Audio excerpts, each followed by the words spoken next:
հաճախ ապակենտրոն հասարակական վերահսկողությունները բավականին բարձր արդյունք են ապահովում, իսկ մի հատ էլ, որ հասարակական վերահսկողությունը դարձնում են կենտրոնացված, այլևս դրա նման իրական վերահսկողություն գոյություն ունենալ չի կարող։ Պետական տարբեր վերահսկողական մարմիններ գոյություն ունեն, հաշվեկնիչ պալատ, կառավարության վերահսկողական ծառայություն,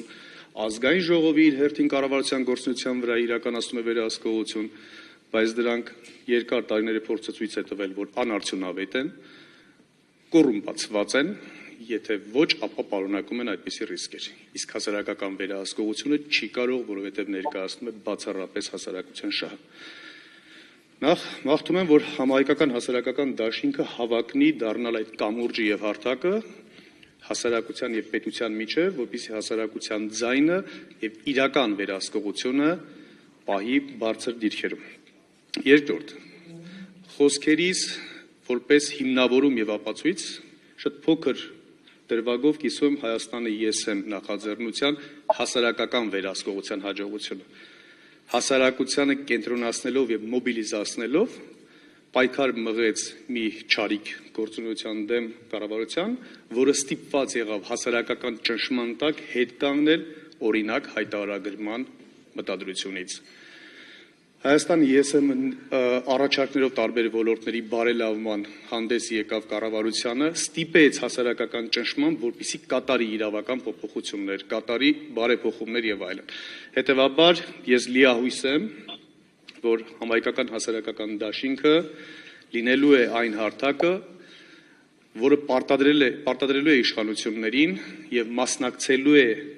բոլոր իշխանությունների կառավարության կազմման գործընթացներին։ Այդ թվում Հայաստանի Հանրապետության եւ աշխարհում փորձը ցույց է տրվել, որ պետություն կառավարելը հեշտ գործ չէ եւ անիմաստ է, ոչ թե անիմաստ է, այլ չի կարելի, անթույլատրելի է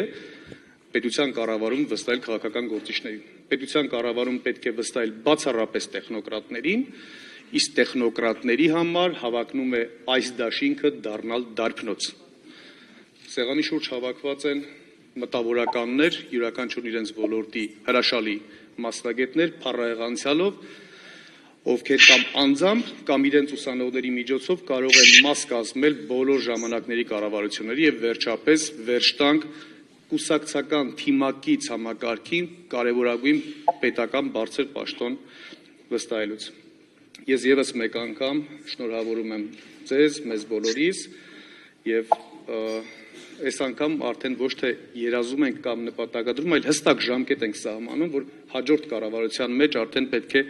դաշինք ունենա մասնակցություն